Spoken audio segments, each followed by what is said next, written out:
Welcome to அகி classroom. இன்றைக்கி நம்ம என்ன பார்க்க போகிறோம்னா 2ஆம் வகுப்பு தமிழ் மாத தேர்வுக்கான ஆன்சர்ஸ் பார்க்க போகிறோம். வட்டமிட்ட எழுத்துக்கள் உள்ள சொற்களை அடிக்கோடிடுக. இங்கே என்ன போட்டிருக்காங்க? ஜா ஷா ரெண்டும் வட்டம் போட்டிருக்காங்க. நம்ம என்ன பண்ணுறோம்? இந்த கோட்டை நிஷா உஷா ராஜா இதை வட்டம் போட்டு அடிக்கோடிட்டோம். ஓகேவா? படங்களுக்குரிய பெயர்களை அட்டவணையில் வட்டமிடுக. இது கீரியை வட்டம் போட்டோம். விசிறியை வட்டம் போட்டோம். மிளகாவையும் வட்டம் போட்டுட்டோம். ஓகேவா?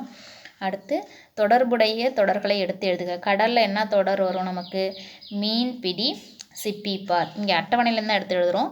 மீன் பிடி சிப்பிப்பார் இதுதான் கடலுக்கு தொடர்புடையது. அதனால் என்ன எழுதுகிறோம்? கடல்லேருந்து மீன் பிடி சிப்பிப்பார். அடுத்து அட்டவணையிலேருந்து விடையளிக்க. குறிப்புகளுக்கான விடையை அட்டவணையில் வட்டமிடுக. இந்த குறிப்பு இது பச்சை நிறத்தில் இருக்கும், மரத்தில் காய்க்கும், நீளமாக இருக்கும். எதுனா முருங்கைக்காய். அடுத்து இனிக்கும் பொருட்கள் என்ன இருக்கும்? பெயர்கள் பாதுஷா இருக்கும், ஜிலேபி இருக்கும். எடுத்து எழுதுகிறோம். அடுத்து சரியான தொடரை. வீட்டில் நாய் சத்தமாக குரைக்கும். வீட்டில் நாய் எப்படி சத்தம்? இந்த அட்டவணையிலேருந்து தான் நம்ம இங்கே எடுத்து எழுதுகிறோம். காட்டில் குயில் பாட்டு பாடியது. Okay, thank you.